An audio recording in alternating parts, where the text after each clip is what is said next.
My story starts a long time ago in 1987.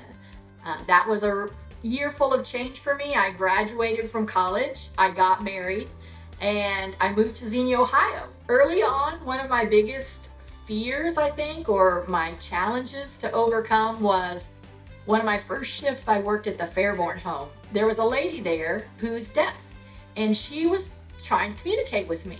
I was doing my best to understand her gestures and her vocalizations, and I had no clue. And I would ask the staff, because I was training, fortunately, I would be like, what is she trying to say? And they were like, oh, she's telling you about this and this and this. So just make this gesture or do this. And I'm like, oh, okay. So I remember like several times that happened, and I was on my way home thinking, how did those people know what she was trying to say? Because I was lost every single time. And I'm thinking, maybe it's me. Maybe I'm not smart enough to do this job. I just felt really inadequate, but I stayed with it and I went back. And the next time I went back, you know what? She was making the same gestures and doing the same things. And I remembered what those all meant. I was like, well, maybe I can do this. It's just all about getting to know all the people. But anyway, so I worked out at the Jamestown home full time for a number of years. Just love the folks out there.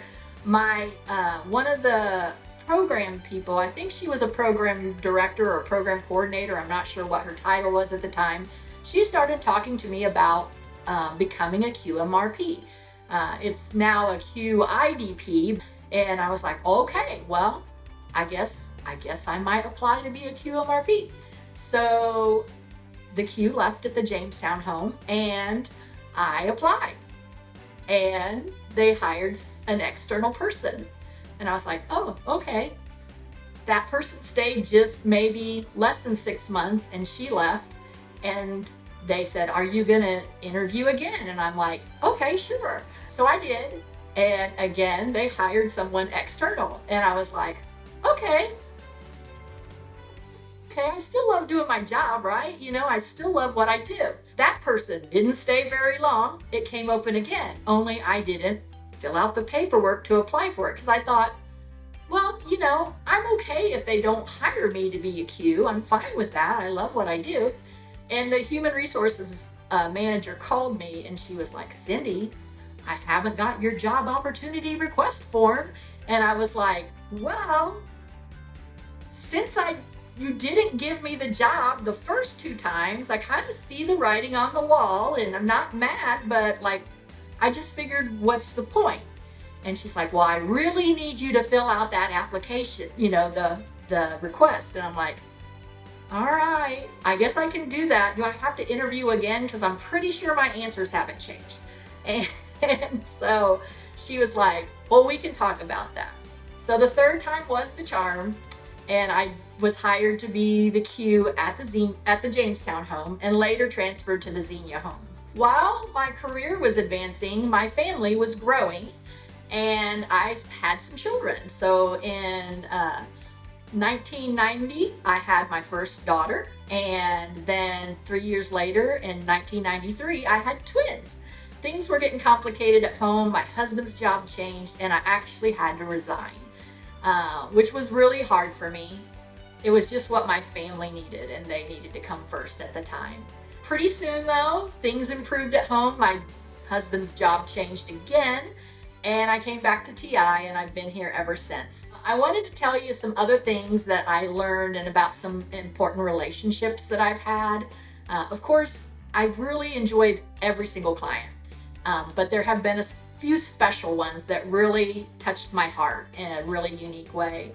I want to talk to you about taking Tim swimming and being 6 months pregnant. When I was pregnant with my first child, and I was showing quite a bit, he wanted to go to the YMCA and swim, and there weren't staff that were real excited about taking him to the YMCA to go swimming. And so I was like, well, I'll do it. I don't care. So I grabbed my swimsuit one day and we headed off to the Y. And he's a fish, so he's getting in and out of the pool and going up on the diving board, and he'd be like, hey, look, look, look. And he would do some funny jump off the diving board or whatever. And then next thing I know, he's out again and he's like, look, look, look, watch me, and doing that. So I was like, I'm gonna get him. So while he was distracted, I got up out of the pool and I went and I got to the end of the diving board and I'm like, Tim, look, look, look. And he looked up and this look of horror crossed his face. And he's like, no, no, don't hurt the baby. Don't hurt the baby. And I'm like, so I just kind of jumped off the diving board and I went over to him and I was like, you know what? The baby is protected in this big watery pouch inside me. And jumping off a diving board's not going to hurt the baby. And he's like, okay, okay, don't do it again. So now my focus as a program director is more on empowering staff, teaching staff, sometimes holding people accountable when they need that, but because I want to know that when it's time for me to retire, someone is waiting to step up, and I know they're going to be skilled. I know that they're going to have the right values, that they're going to have the right motivations, and that they're going to carry on the legacy that hopefully I've left behind. This is my story. What's yours?